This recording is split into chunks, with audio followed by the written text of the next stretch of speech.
Bad comment போடாதீங்கன்னு நான் ஆரம்பத்துலேருந்து என்னோடய லைவ் பார்க்குறவங்க எல்லாத்துக்கும் தெரியும். என் லைவில் பேட் கமெண்ட்டே கிடையாது. ஏன் பேட் கமெண்ட் இப்போ யூஸ் பண்ணுறீங்க? லேடிஸுக்கு லைவுக்கு தானே வந்தால் அதுக்காக தப்பான எல்லாருமே வந்து தப்பான வார்த்தைகள்லாம் போட அலோவ் பண்ண மாட்டாங்க. அதுக்குன்னு ஒரு சிலர் இருக்காங்க. நீங்கள் அங்கே போய் தயவுசெய்து லைவில் வந்து போடுங்க. இங்கெல்லாம் போடாதீங்க. சரியா? வேணாம்.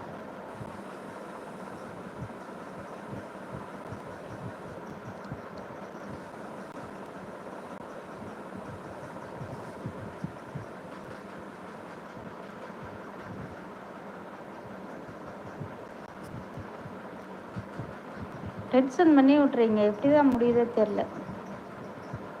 ஒரு சிலர் தான் இந்த மாதிரிலாம் இருக்காங்க.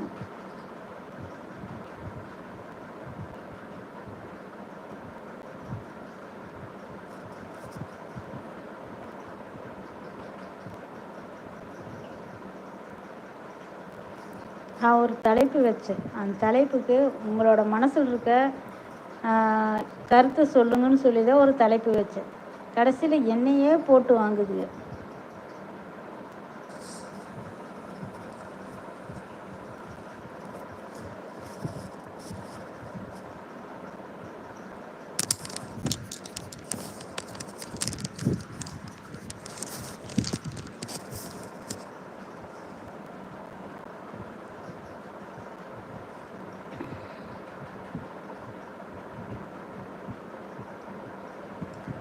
வணக்கம், வாங்க.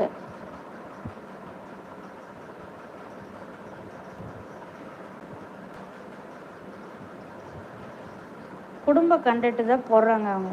சரிங்களா? யார் தயவுசெய்து நம்பாதீங்க, ஏமாறாதீங்க. சரியா? அவங்களுக்குள்ள சண்டையும் கிடையாது, வழக்கும் கிடையாது. ஆனால் மனஸ்தாபம் ஆச்சு. ஆனால் அதையே வந்து அப்படியே இருக்க மாட்டாங்க. 25 வருஷம் வாழ்ந்துருக்காங்க. அவங்களுக்குள்ள சண்டையே வந்தாலும் சரி, எவ்வளோ இப்போ நம்ம ஃபேமிலியிலேருந்தே இருக்கோம். ஹஸ்பண்ட் ஒய்ஃபுக்குள்ளே சண்டை இல்லாமையா இருக்குது? இல்லை அடிச்சுட்டு கோச்சிட்டு அம்மா வீட்டுக்கு போகாமையா இருக்கிறோம்? அதுக்காக வந்து வீட்டுக்கு வர வீட்டு புருஷனை வந்து வேணாம் நான் சொல்லிட போகிறேன்? இல்லை பேசாமல் இருந்துட போகிறோமா? சொல்லுங்கள் பார்ப்போம்.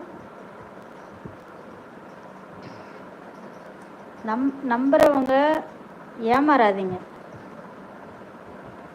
ஒருத்தர் அழுகிறாங்க, ஒருத்தர் வந்து கண்டென்ட் பேசுகிறாங்க, ஒருத்தர் கோபமாக பேசுகிறாங்கன்னா எல்லாம் இந்த லைவில் வந்து தேங்க்ஸ்னு சூப்பர் சேட்டுக்கு வசரம் தான். தயவுசெய்து யாரும் நம்பி ஏமாறாதீங்க. ஆரம்பத்துலேருந்து நான் அதான் சொல்லிகிட்ருக்கேன். சரியா? யூடியூப் வலைதளன்னு வந்தாலே யாரை பற்றி வேணாலும் பேசுவாங்க. வராமல் இருந்தால் பேச மாட்டாங்க. அதுக்காக நீ என்னை பற்றி ஏன் பேசுகிறேன்னா, நீ ஏன் யூடியூப்பில் வீடியோ போட்டால் 4 பேர் பேச தான் செய்வாங்க. சரியா? யாராக இருந்தாலும் சரி. வலைதளத்தில் வர்றது வந்து எல்லாமே குழந்தைங்க பார்க்குறாங்க, பெரியவங்க பார்க்குறாங்க. பொது வலைதளங்களில் பேடு கமெண்ட் பேசாதீங்க, பேடு கமெண்ட் போடாதீங்கன்னு சொன்னாலும் யாரும் கேட்குறது கிடையாது. லைவ் போட்டு உட்காந்தனே டென்ஷன் பண்ணுற மாதிரி தான் கமெண்ட்ஸ் வருது. என்ன பண்ண சொல்கிறீங்க? குடும்ப பொம்பளைகளை பார்த்தாலும் அந்த கமெண்ட் தான் போடுறீங்க. இல்லை குடும்ப பொம்பளை பார்க்காம அந்த மாதிரி உட்காந்து பேசுகிறவங்ககிட்டையும் போய் அதை தான் போடுறீங்க. எப்படித்தாண்டா உங்களால் மட்டும் முடியுது?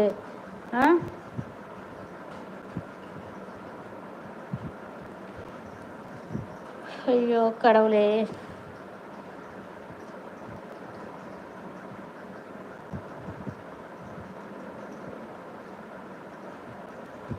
கடவுளுகளே அதனால தான் அவதாரம் எடுத்துகிட்டு எல்லாம் ஓடி போயிட்டாங்க அவ்வளோத்துக்கு. இப்போ இருக்க ஜென்ரேஷன்லாம் பார்த்தாலே பயமாக இருக்குது.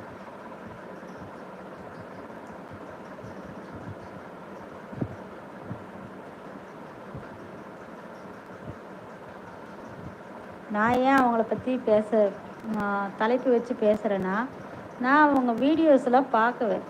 அப்பப்போ வரும்.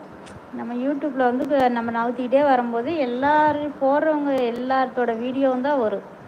நம்ம யூடியூப்பை பொறுத்த வரைக்கும் யார் ஒருத்தரோட வீடியோவை ஓப்பன் பண்ணி பார்க்குறோமோ அவங்க வீடியோ கடைசி வரைக்கும் வந்துகிட்டே தான் இருக்கும். நம்ம என்றைக்கு அந்த வீடியோவை அவாய்ட் பண்ணுறோமோ அப்போ தான் வராது. கண்ணு முன்னாடி வர வீடியோவை பற்றி நம்ம பேச தான் செய்வோம்.